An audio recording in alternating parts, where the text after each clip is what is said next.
My name is Isaac Arnold, and I'll be doing birth and the newborn baby. First, labor. When the first contractions start, they'll usually last about 10 to 15 minutes. They aren't usually too painful for the woman, but they become more and more intense as the time of labor increases. They also help the cervix to thin and start to open.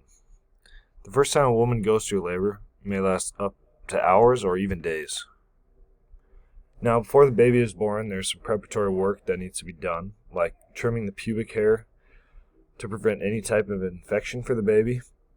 Another important step is to see if the woman will have to go through a C-section, and this is determined if the vaginal canal isn't big enough, if the baby is coming out wrong, or if there's diseases like HIV or herpes. This process is usually done in early labor. It's sometimes done in the active labor stage. Now, the birth of the baby. After the 2 stages of labor, the baby is born. There's great relief felt when the baby is finally born, and after the baby is born, the woman will have to deliver the placenta to reduce bleeding. Now, after this, the uterus is felt by the nurses or the doctor to make sure that it is still firm, to make sure the woman is in good health. When the baby is out of the womb, there's multiple things that need to be done.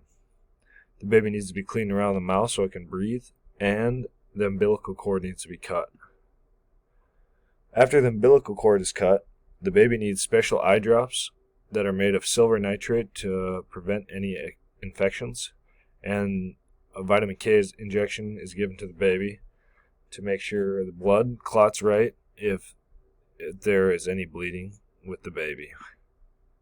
And here are my sources. Thank you.